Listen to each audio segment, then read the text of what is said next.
Assalamualaikum warahmatullahi wabarakatuh. Bismillahirrahmanirrahim. Alhamdulillahirabbil alamin. Wa bihi nasta'inu ala umurid dunya waddin.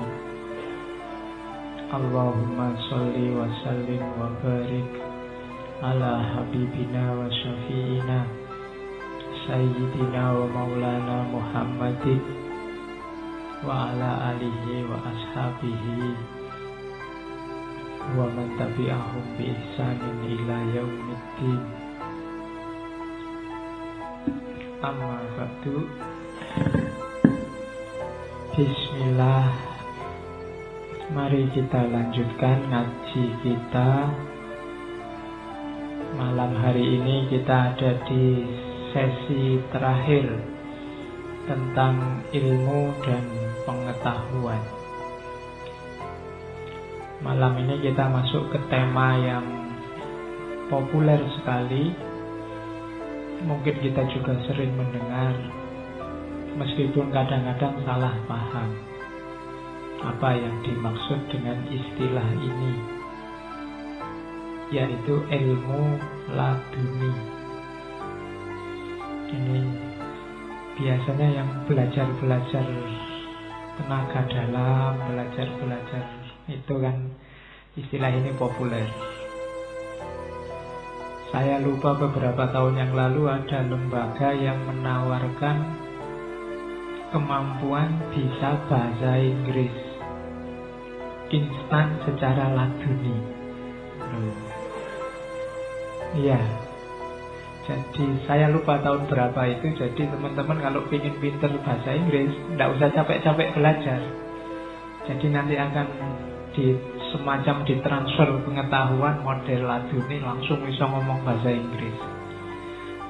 Itu kan luar biasa. Kamu cari di luar negeri tidak akan ketemu yang seperti itu. Termasuk di negara tempat kelahirannya ilmu laduni juga tidak ketemu yang bisa ilmu laduni yang terus bikin orang pinter bahasa Inggris. Ada juga yang laduni itu semacam orang bisa bermain silat kanuragan, tanpa harus belajar, ditransfer langsung oleh gurunya. Disebut silat laduni. Jadi kalau dia wiritan sampai ke level apa, terus tiba-tiba gerak sendiri, namanya silat laduni. Itu kreatifnya orang Indonesia. Jadi alhamdulillah ya, kita punya bangsa yang kreatif. Tidak apa-apa, itu kekayaan budaya kita. Cuma saya belum pernah ngecek serius yang tadi, yang lembaga bahasa Inggris tadi. Kalau memang benar bisa begitu kan kita bikin kerjasama besar-besaran itu, biar mahasiswa tidak trauma lagi sama bahasa Inggris. Cuma itu susah ya hari ini. Lembaga-lembaga semacam itu mungkin mulai tersisih. Sebenarnya unik kalau memang ada peluang-peluang tertentu untuk ke sana. Cuma ya kayak kita yang gitu-gitu kan kita sebenarnya apatis duluan sebelum diteliti. Kita tidak punya tradisi kritis dan tradisi penelitian. Ya coba diteliti lah kalau memang lembaganya masih ada. Siapa tahu, ya kan? Cuma seperti kritiknya Ghazali, kita kecenderungannya memang pengetahuan kita ya kalau tidak teks ya rasio. Semua yang di luar jangkauan teks, di luar rasio, cepat-cepat kita vonis sebagai bukan pengetahuan, sebagai tidak valid. Kalau bahasa baratnya pengetahuan itu positivistik, yang di luar itu terus kita klaim sebagai bukan pengetahuan, tidak masuk akal. Nah, itu hari ini Ghazali mau ngomong ranah yang sering kita anggap tidak masuk akal itu. Meskipun malam ini saya tidak murni membawa Ghazali, saya bawa beberapa tambahan dari Suhrawardi untuk lebih memudahkan. Karena kitabnya Ghazali menurut saya agak tipis di Ar-Risalah Al-Laduniyah itu, dan baunya terlalu sufistik. Nanti kita tambah beberapa asumsi epistemologi dari Suhrawardi. Kalau Ghazali sendiri saya nggak perlu ngasih pengantar ya, kita tokoh favorit di ngaji kita Ghazali, paling sering diangkat, mungkin sampai besok-besok karena memang karyanya luar biasa. Tulisan-tulisannya banyak, itu pun tidak ada seperempatnya yang nyampe ke kita.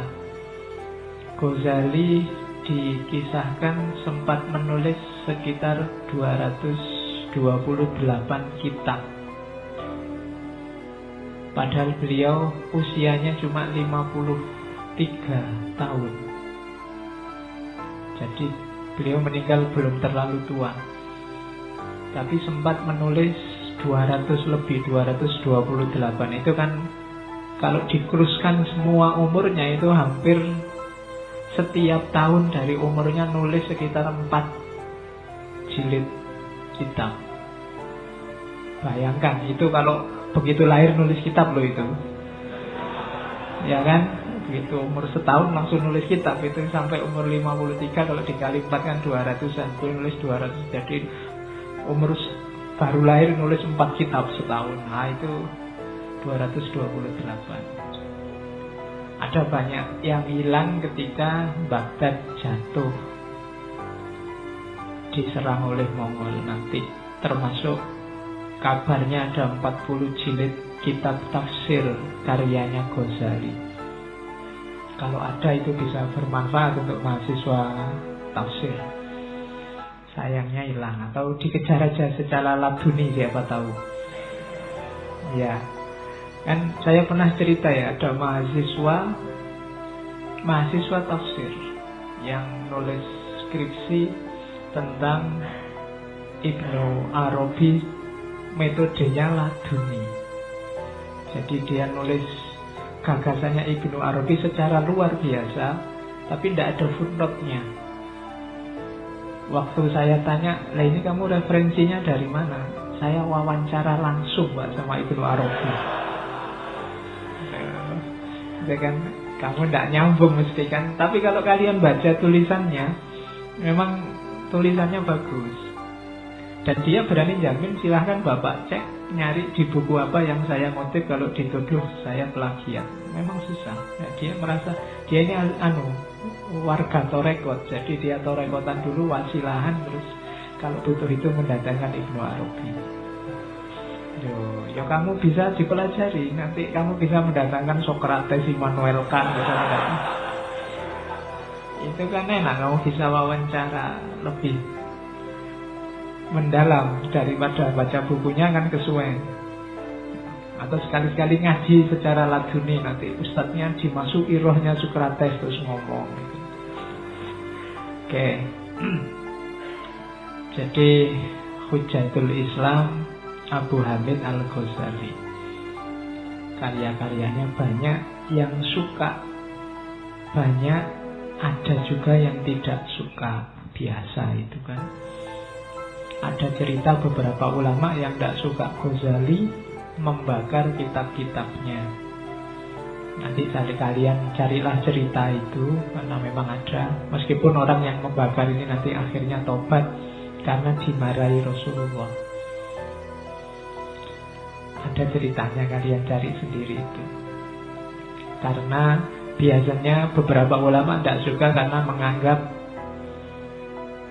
banyak hadis-hadis doif yang dipakai oleh Ghazali. Ada cerita suatu ketika Ghazali ini disidang oleh beberapa ulama. Kok sampean memasukkan hadis-hadis doif dalam kitab-kitab yang sampean tulis? Jawabannya Ghazali, standarnya doif dan tidak doif bagi para ulama yang sekarang di hadapan saya itu mungkin beda dengan standar doif dan tidak doif menurut saya. Para ulamanya tanya, kalau menurut sampean gimana? Kalau saya ada hadis, saya cium, kalau baunya wangi, ini berarti sahih. Ayo, susah kamu kan? Kayak gitu tidak bisa ditiru itu kan. Kalau baunya wangi ini berarti sahih. Kalau tidak ya berarti bukan dari Nabi. Dan para ulama kan setiap kali satu hadis terus ada sholatnya, ada riyadohnya untuk membuktikan apakah itu sahih apa enggak. Setelah sholat, riyadoh, terus hadis ini dicium. Kalau baunya wangi ya berarti sahih. Oke, cara kayak gini enggak gampang. Mbok anggap berarti lebih mudah Pak. Enggak, ya lebih mudah yang konvensional. Yang ini enggak gampang-gampang orang bisa mencapai itu. Mungkin hanya Ghazali yang bisa, atau para wali kekasihnya Allah. Oke, bismillah, kita mulai ya belajar tentang beliau. Saya ingin mengawali tidak ke risalah dulu. Saya ingin klarifikasi beberapa istilah yang sering kacau. Saya ambil dulu dari William Siddiq, Sufi Path of Knowledge, yang membahas Ibnu Arabi. Jadi katanya hasil penelitiannya William Siddiq bahwa jalan pengetahuannya manusia sebagaimana dipahami oleh para sufi itu ada 3 jenis. Ada pengetahuan akali, atau jangan pakai akali lah ya, kalau bahasa Indonesia diakali itu kan jelek. Pengetahuan rasional, jadi pengetahuan akal. Yang kedua pengetahuan intuitif. Ini juga sering ambigu istilah intuitif, nanti kita bahas apa itu intuisi. Ada yang ketiga namanya pengetahuan tentang asror. Ini Ibnu Arabi, tentang pengetahuan rahasia. Pengetahuan asror itu nanti terbagi 2. Ada yang bisa dipahami oleh akal, ada yang tidak bisa dipahami oleh akal. Yang tidak bisa dipahami oleh akal terbagi 2. Ada yang murni intuisi, ada yang dilimpahi oleh Allah, diinformasi. Di akhbar, itu istilahnya akhbar, dapat berita langsung dari Allah. Jadi dalam dirinya dianugerahi oleh Allah pengetahuan, namanya akhbar. Saya tidak tahu sekarang di TV populer sekali acara TV karma. Iya, yang ustadznya medianya kan pakai hidung bolak-balik baunya. Banyak itu kan acara TV yang sekarang ramai sekali itu. Ya kamu boleh tanya, jangan-jangan itu termasuk jenis pengetahuan laduni. Neng tidak usah divonis apa-apa dulu kalau kita belum tahu aslinya. Ya, biarin saja lah kapan-kapan kita teliti yang jenis-jenis karma itu. Tapi kalau tentang orang yang dapat anugerah pengetahuan langsung dari Allah banyak. Kisah-kisah para wali juga banyak ceritanya. Tidak cuma zaman dulu, hari ini beberapa juga masih ada. Cuma pasti orang-orang semacam ini bukan orang-orang yang populer di medsos, di YouTube, di WA, pasti bukan. Mereka orang-orang yang lebih suka tersembunyi, karena ujiannya berat. Tidak sembarangan wali bisa tampil ngomong kayak gini, ujiannya jauh lebih berat. Apalagi terus banyak orang tahu gitu. Kalau di Indonesia begitu ada wali, alamat sudah dia tidak bisa tenang hidupnya. Mesti semua berbondong-bondong ke situ nyari berkah lah, minta salaman lah, minta. Ujiannya berat.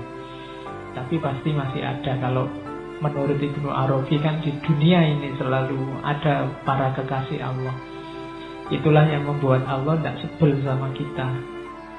Kalau hanya kita yang menghuni, mungkin Allah sudah jengkel sejak dulu. Tapi karena ada orang-orang yang dikasihi, itu Allah tidak jadi marah. Ya, analoginya kayak orang naik pesawat kan. Kalau Allah ingin menyelamatkan satu orang di pesawat itu kan alamat satu pesawat selamat. Kan tidak mungkin terus semua jatuh tinggal dia sendiri tidak jatuh kan. Ya satu pesawat itu selamat. Dan itu analoginya para wali. Nah, katanya Ibnu Arabi yang dikutip oleh William Fittig, pengetahuan manusia itu memang ada pengetahuan rasional, itu yang tiap hari kita kejar, kita kaji. Ada pengetahuan yang murni intuitif. Nah, jadi kalau ini intuisi, nanti setelah ini kita jelaskan apa itu intuisi. Kemudian ada pengetahuan asrar. Meskipun pembagian 3 ini agak lebih, kalau beberapa ulama yang lain termasuk Ghazali, termasuk Suhrawardi, biasanya hanya dibagi 2. Ilmu atas usaha manusia dengan ilmu anugerah Allah. Sebenarnya kalau kita jeli, semua ilmu itu anugerah Allah. Cuma ada ilmu yang nunggu kita berusaha nyari dulu terus dikasih oleh Allah. Ada ilmu yang langsung dikasih oleh Allah karena Allah sayang sama kita.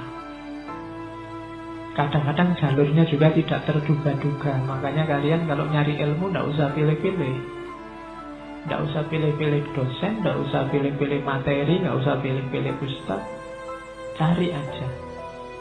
Kalau kayak ceritanya wayang itu kan, Pandawa itu gurunya, kalau versi Jawa loh ya, bukan versi India, itu kan Resi Durna. Resi Durna itu trik, jahat, culas, karena dia membela Kurawa.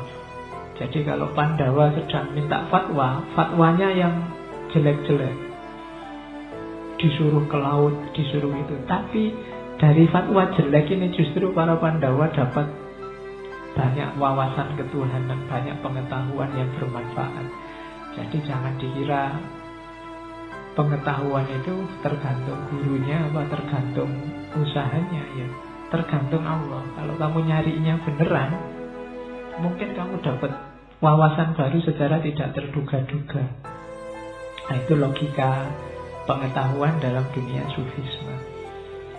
Jadi kalau di Ibnu Arabi ada ilmu asrar yang itu isinya 2, ada yang dapat dipahami akal, berarti tentang kehidupan sehari-hari, ada juga yang tidak terpahami oleh akal. Ini biar paham dulu petanya. Istilah-istilah ini sering membingungkan. 1, 2, 3, 4, 5, 6, 7, 8, 9, 10 11. Kita pernah dengar istilah ini. Maksudnya sama, terminologinya beda, titik fokusnya juga beda, tapi yang dimaksud sama. Ada istilah ilmu laduni, dari kata-kata min ladun. Kalau dalam Al-Quran kan ada istilah min ladun hakimin alim, pengetahuan dari sisi Sang Maha Pengetahuan, Sang Maha Bijaksana. Jadi istilah ilmu laduni, titik fokusnya adalah ini pengetahuan yang berasal dari Allah. Nah, itu biasanya pakai istilah laduni, tapi sama nanti konotasinya dengan yang lain. Ada pakai istilah isyraqi. Ini Suhrawardi. Pengetahuan itu isyraqi kayak bahasa barat pencerahan. Jadi kenapa disebut isyraq, pencerahan? Karena ilmu ini diperoleh ketika kita terbersihkan sehingga cahaya bisa masuk. Sebenarnya laduni juga begitu. Jadi isyraq itu ketika diri kita layak menerima cahaya, maka cahaya datang dan kita jadi bersinar, bercahaya. Analoginya kan kalbu yang seperti kaca kayak minggu lalu.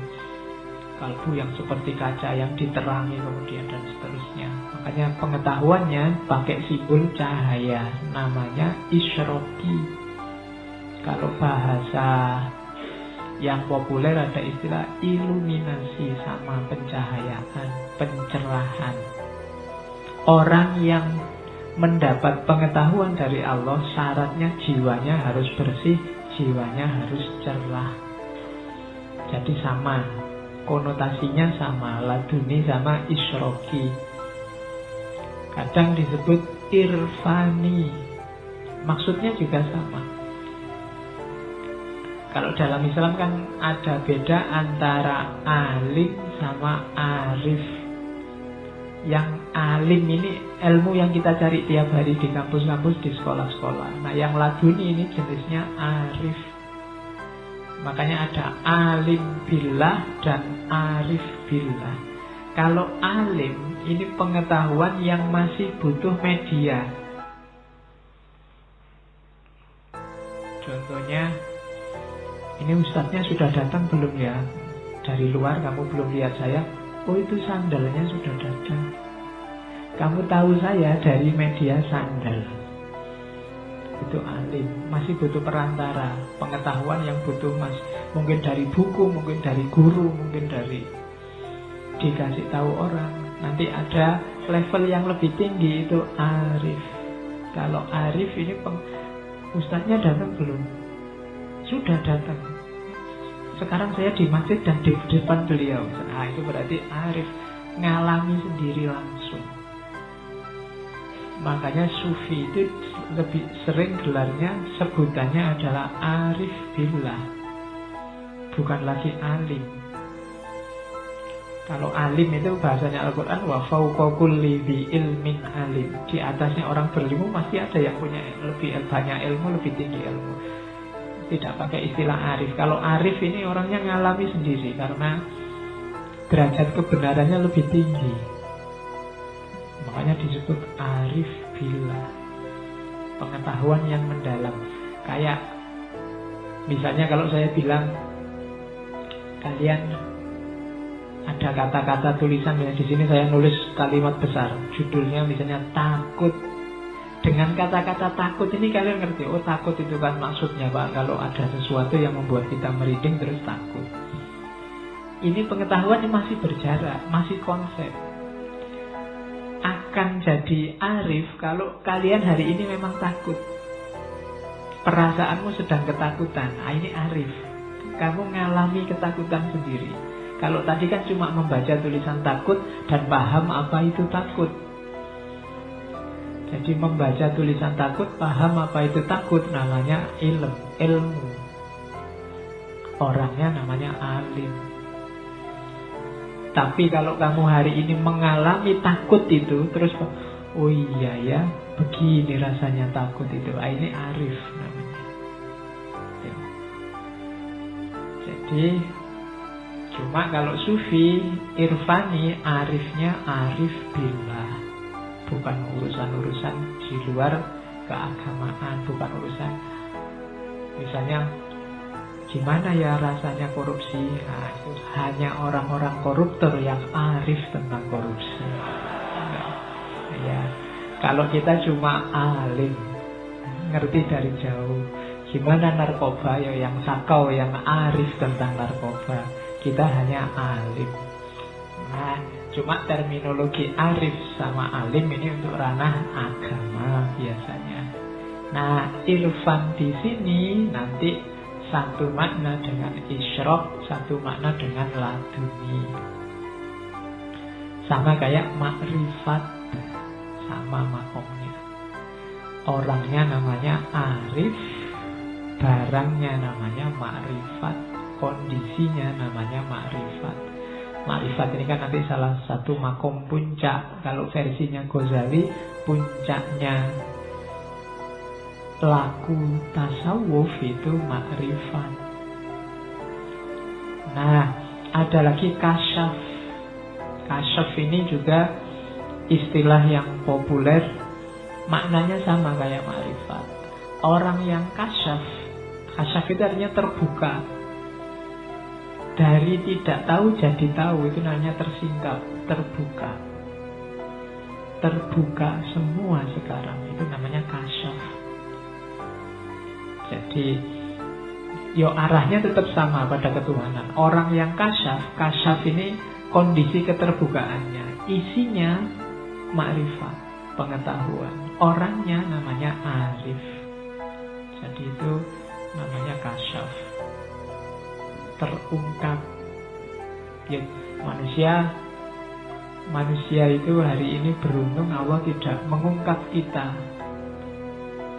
Bahkan kita disuruh untuk mengungkap Allah, itu kasyaf. Karena kalau kita diungkap semua, mungkin manusia sedunia itu isinya jelek semua. Jadi manusia itu kan ada yang baik, ada yang buruk, itu bukan karena perilakunya, tapi antara disembunyikan oleh Allah kejelekannya atau dibukakan oleh Allah kejelekannya. Kalau Allah mau dibukakan semua, seandainya kalian ngaku semua salahmu apa, jelekmu apa, ditulis, itu hari ini langsung terbit berapa ratus halaman itu kesalahan dan kejelekanmu. Cuma Allah menyembunyikan, jadi kelihatannya seolah-olah ada jarak. Ini orang baik, ini orang jelek. Tapi kalau Allah dibuka semua, ya mungkin semua orang jelek. Kita sama saja sebenarnya. Meskipun saya di sini, kamu di sana, kalau kamu ngerti jelekku, jangan-jangan lebih jelek daripada kalian. Kalau kalian ngerti, cuma kalian kan tidak ngerti. Oke, itu kasyaf, terbuka. Cuma ini kasyafnya tidak tentang manusia, tapi tentang Allah. Dan kalau tentang Allah kasyaf kita, man arofa nafsahu arofa robbahu. Pengetahuan kita tentang Allah, otomatis kita kenal tentang manusia, kita arif tentang manusia, dan juga arif tentang alam semesta, karena manusia adalah mikrokosmos. Itu kasyaf, tentang hakikat. Bukan berarti tentang, kalau saya ngomong tentang alam semesta, tentang manusia itu terus ngerti semua orang namanya siapa, tidak begitu. Ngerti hakikatnya hidup, hakikatnya realitas. Itu yang membuat orang tidak tertipu lagi sama dunia, karena ngerti levelnya dunia. Sama kayak kalian ya, ketika jatuh cinta sama seseorang, itu kan dianggap orang ini baik semua, terus putus, terus tahu jeleknya, itu kan nilainya langsung jatuh. Sudah tidak mau sama sekali, pokoknya ketemu aja ndak, ketemu melengos, menyapa ada ndak. Nah, orang-orang ini ketika dibukakan rahasianya realitas, rahasianya alam semesta, juga begitu sama dunia. Ternyata serendah itu dunia. Kenapa selama ini aku jatuh cinta sama dunia? Sama kayak kamu sama, oh ternyata engkau serendah itu. Menyesal aku jatuh cinta padamu kemarin, kan?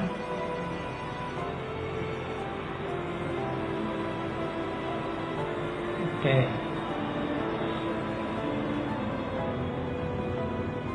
Kalau bisa menalak dunia semacam itu luar biasa. Yang bisa orang yang sudah kasyaf. Sebenarnya kalian sudah tahu selama ini bahwa dunia itu jelek. Tapi kenapa kok tidak bisa tidak tertarik sama dunia? Karena kayak tadi, antara takut dalam konsep dan takut yang ngalami sendiri. Kamu belum ngalami sendiri. Pengetahuannya masih berjarak, masih belum kasyaf, masih belum ma'rifat. Yang sedang nyalon jadi gubernur, jadi bupati, seolah-olah terus kalau sudah jadi gubernur, jadi bupati, sudah luar biasa. Padahal itu ya dunia. Kuliahmu, ijazah itu ya dunia. Pekerjaan ya dunia. Jadi jangan terlalu jatuh cinta ke sana. Pahami hakikatnya dunia. Gnosis, ya ini istilah filsafat, istilah Yunani Romawi. Konotasinya sama. Pengetahuan suci, pengetahuan sakral, ma'rifat, saintia sakra minggu lalu. Istilahnya gnosis. Fatih, keterbukaan. Mirip kayak kasyaf. Terbuka. Lauk ini rasa.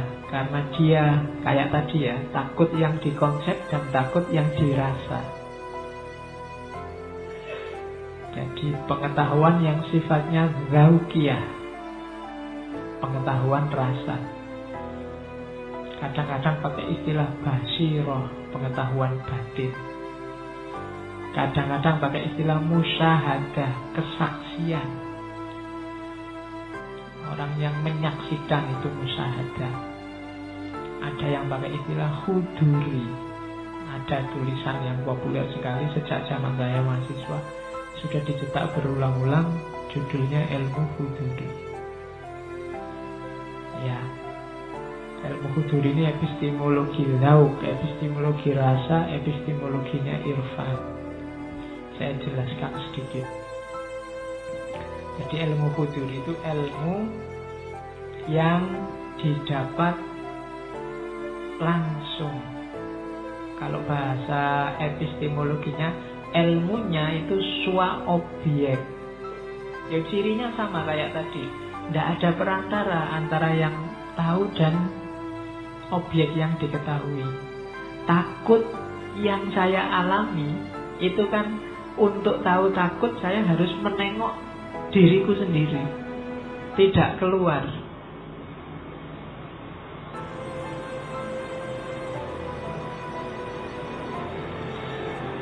Oke, lumayan ya ada iklan. Saya bisa istirahat sebentar. Nah, jadi sua objek itu antara subjek yang tahu dan objek yang diketahui itu jadi satu. Kalau tadi takut yang konsep itu kan di luar dirimu, tapi takut yang kamu rasakan ini untuk paham, kamu menengok dirimu sendiri. Itu namanya sua objek. Makanya namanya ilmu huduri, ilmu yang hadir dalam dirimu. Ini konsepnya Suhrawardi. Nanti ada tandingannya ilmu husuli. Kalau ilmu husuli, ilmu yang harus dikejar, dihasilkan. Kalian baca buku itu husuli. Tapi kalau ngalami langsung itu huduri. Kayak di Saintia Sakra kemarin, ilmu ini derajat kepastiannya hakul yakin. Jadi tidak berjarak, levelnya tidak lagi ilmu yakin atau ainul yakin, tapi hakul yakin. Kenapa? Karena kamu ngalami sendiri, jadi yang ngerti. Ngaji ini kalau hanya melihat dari luar, termasuk yang mendengarkan YouTube, itu mungkin levelnya ilmu yakin, ainul yakin. Tapi hadir di sini itu hakul yakin. Oh alah, cuma kayak gini ngaji. Kalau didengarkan rekamannya kayak kayak wow, kayak apa gitu. Ternyata ya gini aja kok. Nah itu kan sekarang hakul yakin. Kemarin pengetahuanmu berjarak.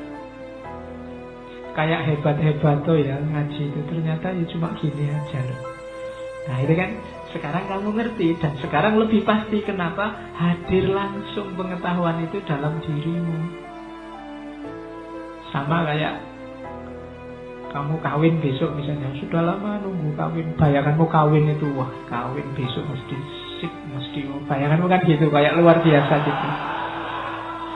Ini kan bujangan-bujangan kan gitu. Mungkin besok setelah kamu kawin, wah lah cuma gini aja. Iya, bayanganmu kayak kayak hati-hati. Iya.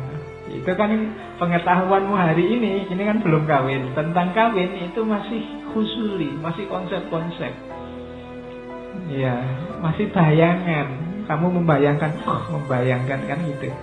Kayak itu belum huduri, masih belum hakul yakin. Mungkin valid, tapi ilmu yakin masih teori. Kalau besok nanti kawin beneran, baru kamu tahu. Oke, ya mungkin kamu menyesal. Ya. Ayo. Alah Pak, menyesal saya Pak. Kok enggak dulu-dulu, kok cuma satu ya Pak? Oke. Jadi itu ilmu huduri. Cirinya ilmu huduri itu, ya itu saya ambil dari bukunya Suhrawardi. Hadir secara eksistensial. Objek sama subjek jadi satu. Dan ilmu huduri itu pasti benar. Kenapa pasti benar? Karena tidak koresponden. Kalau husuli koresponden. Husuli itu bisa meleset. Yang dikonsepkan beda sama kenyataannya. Tapi huduri kamu rasakan sendiri. Ya kayak tadi misalnya tentang kawin. Saya kecewa Pak kawin. Bayangan saya itu luar biasa ternyata enggak. Loh, kamu keliru, kawin itu luar biasa. Loh, saya merasakan sendiri loh Pak. Nggak bisa dibantah. Kenapa? Kamu ngalami sendiri langsung. Jadi ilmu huduri itu ilmu yang tidak koresponden. Jadi tidak ada kategori benar atau salah. Ya mesti benar, kamu yang merasakan. Kalian kan susah bantah. Misalnya ada orang mengeluh, saya itu kamar temanku sekamar itu menyebalkan sekali. Itu kan bantahnya susah. Kenapa? Dia sendiri yang ngalami. Kamu kan tidak bisa bantah, jangan-jangan kamu salah merasakannya. Loh, saya yang merasakan. Kok jangan-jangan salah? Saya sendiri, jadi susah dibantah ilmu huduri itu. Kenapa? Kategorinya tidak kategori berjarak dengan yang mengetahui, tidak koresponden. Jadi antara pengetahuan dengan antara yang diketahui dengan yang mengetahui itu jadi satu, namanya swa objek. Jadi pasti benar dalam konteks dia, dalam konteks subjektivitasnya. Ya. Oke, jadi itu cirinya. Jadi dualisme benar salah tidak ada, karena itu penghayatan langsung. Sama kayak misalnya makan rujak yang pedas. Saya makan lomboknya 2 dan sudah kepedesan luar biasa. Kamu kan tidak bisa menyalahkan saya. Pak, lombok cuma 2 aja sudah pedes. Saya 10 tidak pedes, Pak. Loh iya, kamu benar dengan 10-mu, aku benar dengan 2-ku. Sesuai penghayatanku. Orang tidak bisa bantah. Bapak salah loh kalau bilang 2 itu pedes. Loh, saya yang merasakan dan pedes kok. Kan kalian tidak bisa bantah. Jadi itu jenis ilmu huduri. Nanti arahnya memang ke pengalaman ketuhanan yang sifatnya personal. Jadi Tuhan itu kan dialami. Kalau sudah dialami, bantahnya susah. Makanya di antara argumen pembuktian Tuhan, salah satu yang agak susah dibantah itu argumen from religious experience, dari ranah pengalaman keagamaan. Kalau cuma pakai argumen sebab akibat, argumen penyebab pertama, argumen desain alam semesta, itu masih bisa dibantah. Tapi kalau orang sudah ngomong, saya ngalami sendiri betapa maha kuasanya Tuhan, saya yang sudah terancam DO,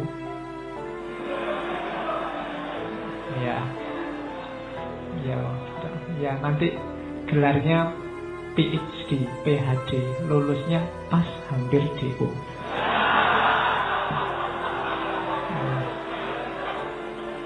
Jadi meskipun S1 gelarnya PhD, jadi lulus pas hampir DO. Alhamdulillah lulus.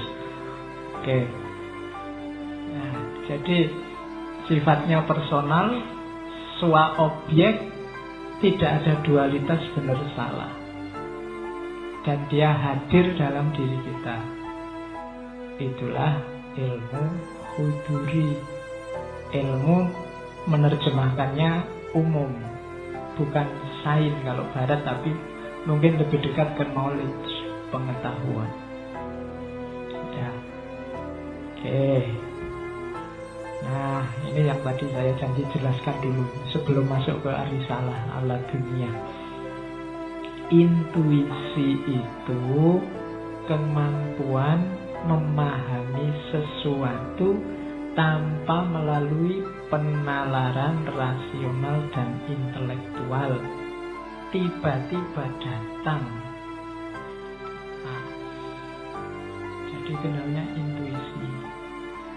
Saya sering bilang kayak minggu lalu ketika kita ngomong, saya dosen Nasr, bahwa hari ini kita agak defisit karena perangkat intelek kita direduksi hanya pada panca indera sama akal. Padahal kita masih punya banyak, ada intuisi, ada naluri, ada nurani. Naluri ini pengetahuan instinktif. Sayang sama orang tua sayang sama anak. Ini kan instinktif, nggak perlu belajar. Yang cowok suka sama cewek ini kan instingtif, tidak perlu belajar. Kalian tidak perlu kursus untuk biar saya suka sama lawan jenis, Pak. Tidak usah, otomatis itu. Kayak kawin tadi kan kamu tidak perlu kursus, Pak. Saya ingin banyak referensi biar bisa, Pak. Kan kamu tidak butuh, wong itu insting. Mesti so, coba khawatir. Bos diarahkan ke, nanti ujungnya mesti ke situ juga, jangan khawatir. Mesti bisa. Kenapa? Insting. Simbahmu dulu tidak pakai kursus macam-macam, ya anaknya banyak. Kenapa? Instingtif. Nah, cuma kita tidak mendaya gunakan ini, tidak memahami teori ini, karena ada banyak yang bisa dielaborasi dari instingnya manusia. Sebagaimana banyak orang sekarang mempelajari instingnya hewan kan, sebenarnya manusia juga punya banyak insting yang bisa dikaji. Nurani juga begitu. Kadang-kadang kalau ada masalah, kita harus pinter. Ini pakai akal atau pakai panca indera, atau jangan-jangan ini pakai nurani. Kalau ada nenek-nenek yang maling kayu, ya secara hukum dia salah. Cuma dia malingnya karena sudah tua, tidak punya keluarga, tetangganya pelit, terpaksa dia ngambil kayu dijual untuk makan. Nah ini kan yang maju bukan hukum lagi, bukan akal lagi bahwa dia salah, tapi nurani, moralitas. Oh ini juga alat pengetahuan yang tidak tergarap serius di dunia modern. Kenapa hoax, berita palsu, dan yang sejenis itu sekarang merajalela? Karena waktu kita nulis berita palsu, nuraninya mesti tidak dipakai. Tidak sadar yang kita jelek-jelekan, yang kita jatuhkan itu manusia yang punya martabat. Ketika nurani tidak bunyi, ya martabat manusia jatuh. Nah, itu kita juga miskin untuk belajar, termasuk ini intuisi. Jadi pengetahuan yang memang di luar rasio. Kalau kalian ngomong, wah tidak masuk akal, ya memang pengetahuannya di luar akal. Jangan hari ini jangan kaget, jangan bingungan kalau ada statement yang tidak masuk akal. Tidak masuk akal bukan berarti salah, bukan berarti keliru. Contohnya intuisi ini, jenisnya banyak. Kalau secara teori psikologi, intuisi itu misalnya ada jenis pertama, immediate apprehension, direct knowing. Contohnya, kalian tiba-tiba ingin baca buku. Ternyata begitu membaca buku itu, oh iya ini informasi yang tak cari-cari dulu. Itu jenis intuisi. Tiba-tiba ingin ngaji, begitu berangkat ke sini, oh ini temanku lama tidak ketemu sekarang ada di sini. Nah, itu jenis intuitif. Itu kan kebetulan, Pak. Lah iya, tidak rasional kan, tidak masuk akal kan, karena memang di luar ranah rasio, direct knowing. Jadi itu jenis pertama yang sering kita sebut kebetulan, atau unconscious mind. Itu pun jenis intuisi.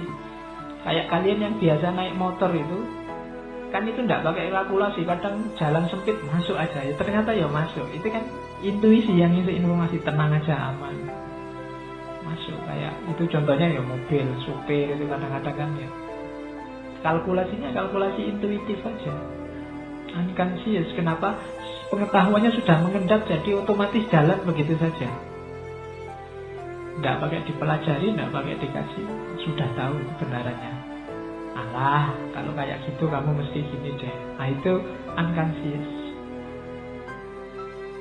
Ada juga jenis, kalau bahasanya itu herd intelligence. Ini juga kayak ceritanya film, tiba-tiba mau naik pesawat, kan tidak jadi, perasaanku tidak enak. Nah ternyata begitu nggak jadi naik pesawatnya, kecelakaan. Itu herd intelligence. Jadi ya kayak kalian misalnya besok kalau mau nggak masuk kuliah, bilang aja ke dosennya, kok kemarin nggak masuk, perasaan saya nggak enak, Pak. Iya.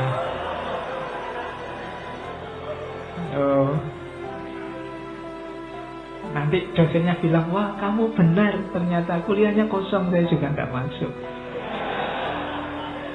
Nah, itu namanya herd intelligence. Batinmu cerdas, bisa membaca yang belum terjadi. Jadi herd intelligence itu yang sebenarnya yang kamu lakukan tidak masuk akal, tapi ternyata di belakang benar juga gitu. Nah itu berarti kamu peka kalau bahasa itu. Peka itu secara intuitif namanya herd intelligence. Terus ada lagi direct perception. Direct perception itu ya sama lagi, kebetulan, kayak semacam kebetulan. Sedang butuh uang, tiba-tiba temanmu datang, kamu butuh uang ya, aku barusan dapat rezeki banyak, makan-makan yuk. Alhamdulillah. Itu direct perception. Ada barang hilang, dicari-cari tidak ketemu, terus kamu putus asa, tasnya kamu banting, tiba-tiba oh iya di dalam tas ini ketemu sekarang. Itu seolah-olah kebetulan, tapi ini termasuk jenis ragam pengetahuan intuitif. Kalau dalam dunia epistemologi sering disebut knowledge by acquaintance, pengetahuan langsung. Saya kasih contoh ya, sains itu juga sering melibatkan intuisi. Seni juga sering melibatkan intuisi. Sains misalnya Newton ketika menemukan hukum gravitasi, itu kan dia menyimpulkan ada hukum gravitasi waktu nongkrong di depan kampus, terus lihat apel jatuh. Dari situ muncul gagasan, wah ini mungkin ada gaya tariknya bumi ini. Itu intuitif pasti. Kenapa? Karena kenapa saat apel itu jatuh kok tidak kemarin-kemarin? Emangnya sejak kecil sampai jadi mahasiswa tidak pernah lihat barang jatuh? Kan mestinya ya sering. Cuma hanya ketika apel ini jatuh, orang dia terus sadar ada hukum gravitasi. Sama kayak Archimedes. Archimedes itu menemukan hukum Archimedes waktu dia kungkum. Mau mandi kungkum, airnya tumpah. Dengan tumpahan sesuai rumus Archimedes itu, baru dia bilang eureka, ketemu sekarang rumusnya. Terus lari-lari telanjang, ketemu sekarang hukumnya, keluar rumah. Sehingga terkenal sekali istilah itu. Itu pasti intuitif. Kenapa? Tiba-tiba ting datang sendiri. Dipikir tidak ketemu-ketemu, tiba-tiba ketemunya waktu tidak disengaja. Itu intuitif. Sastrawan, seniman itu kan nyari itu, mempertajam intuisi. Karena kalau sastrawan tidak intuisinya tidak tajam, gagasannya mesti tidak kreatif, tidak ada yang baru, ngulang-ngulang. Jadi itu intuisi, modenya knowledge by acquaintance. Ya kalau dalam prakteknya isinya biasanya kalau kita menyebutnya firasat. Firasat itu gut feeling, jadi perasaan yang khas atau natural feeling. Ya kayak tadi, rasanya tidak enak ya. Kayak orang Jawa ini kok hawanya sumuk ya, mesti mau hujan. Itu jenis firasat. Ini saya bilang tadi, kalau ini dikelola bisa kita kembangkan luar biasa. Orang zaman dulu lebih canggih daripada manusia modern. Sama kayak kritiknya Hussein Nasr. Orang zaman dulu firasat juga jadi mode pengetahuan. Orang Jawa itu punya teori firasat yang luar biasa. Coba dibaca primbon itu. Itu kan luar biasa. Cara niteni realitas. Orang itu kalau misalnya rambutnya keriting itu biasanya apa, kalau tai lalatnya di pipi terus cirinya apa, kalau bisa begitu sampai detail itu dan tebal sekali. Coba dibaca primbon-primbon Jawa itu. Jadi mereka lebih canggih daripada kita. Kita kan untuk ngerti macam-macam kadang harus dibedah lah, harus dipakai analisis teori lah. Mereka tidak, orang Jawa lebih canggih daripada kita. Bayangkan di Jawa itu kadang orang kawin aja dihitung loh. wetonnya, tidak ada teori weton itu. Donald Trump tidak ngerti itu. Wetonnya apa sama wetonnya apa, ini cocok apa tidak, itu bisa. Dan ya bahasanya ilmu kita ini diawali dari firasat. Oke. Kadang-kadang juga inner voice, suara hati, instant knowing, physical sensation, extrasensory perception. Extrasensory perception itu yang kayak jenis-jenis karma, itu extrasensory perception. Ya, wah ini di pojok sana ada, itu extrasensory. Nah, itu kalimat-kalimat, itu jenis pengetahuan intuitif. Nah, ini psikologi. Kalau versinya tasawuf yang ilmu laduni, ilmu huduri, semua itu tadi sumbernya adalah Allah. Tidak ada yang kebetulan. Semua yang seolah-olah kebetulan itu informasi dari Allah ke dalam diri kita. Ketika Newton menemukan gravitasi, Archimedes menemukan hukum Archimedes, itu sama Allah memang dipancari cahaya untuk membongkar rahasia itu. Nah, sementara kalau dalam teori-teori psikologi modern yang behavioristik, yang manusia dianggap semi kayak mesin, itu kan bukan dari Allah, tapi dari timbunan bawah sadar. Nah, kalau dalam tasawuf, yaitu yang dari Allah, itulah namanya laduni. Jadi kayak tadi kamu firasat, saya nggak masuk kuliah, firasat saya nggak enak, kok terus pasrah, berarti kamu sebenarnya dapat ilmu laduni dari Allah. Mungkin ya Allah ingin menyadarkanmu. Loh ya, di antara intervensinya manusia, intervensinya Allah dalam kehidupan manusia, ya yang semacam itu, kebetulan-kebetulan. Bahwa yaitu mungkin untuk membantah orang barat yang deistik. Kalau orang barat itu kan alam semesta ini ada hukumnya dan selesai. Berarti Tuhan itu setelah menciptakan alam semesta terus liburan santai-santai di kantornya, besok kalau kiamat baru menghisap. Tapi tidak, Allah selalu terlibat dalam hidup kita. Makanya kita boleh berdoa, boleh berharap. Dan Allah juga intervensi, termasuk dalam model dunia ini kan Allah intervensi dalam hidup kita. Jadi tenang saja, Allah itu selalu terlibat. Nah ini cuma kita yang sering tidak sadar. Allah itu selalu sedia, selalu dekat dengan kita. Cuma kita yang sering cuek. Ya untungnya Allah itu sabar. Iya, kalau Allah tidak sabar, kamu sudah ditinggalin dari dulu.